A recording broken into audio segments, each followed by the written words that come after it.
Hello, welcome to episode 3 of Lessons for Time Management. Today I will look at a very useful method called the ALPEN method. This was created by Lothar Seiwert. The idea is very simple because it can be used for various activities. It's good for planning the day, it's good for planning the week, but most important, it's very useful for building up a habit of planning our time. This can be applied at work and it can be applied at home. Let's have a look. ALPEN consists of several phases. A is building an activity, L is the length of time, P is planning, E is evaluating, and N is noting down. Let's have a look at all of them one by one. A. The simplest thing to do is to create an activity list. So we simply jot down activities and things which we are supposed to do the next day.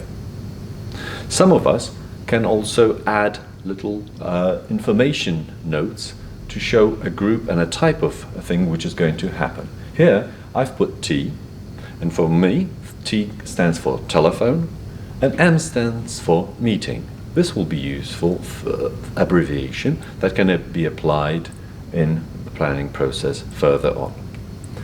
Next, we add the length of time to this list.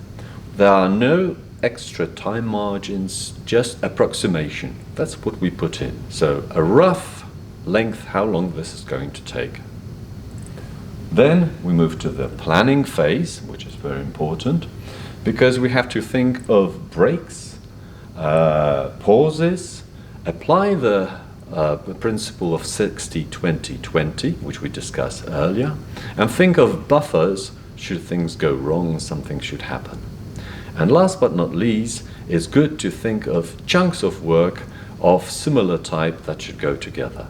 So if we are planning, for example, writing emails, let's work on the emails. If we're planning a series of meetings, let's have the meetings together.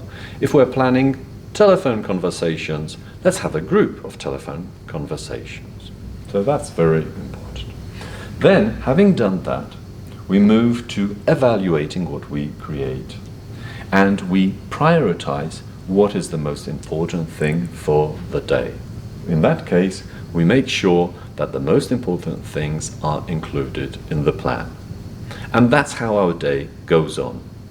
At the end of the day, we sit down again, we note down what has been effective, and we cross out the things which we have done, which is very good, and we move on to create the plan for the next day, following the same principle.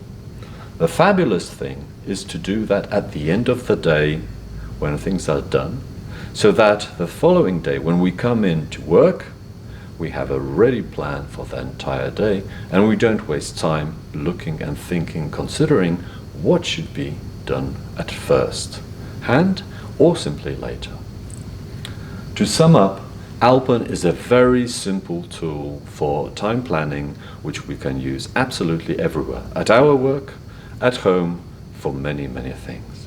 And most important, it's the best tool for building up a habit of planning. I hope you enjoy that. Thank you.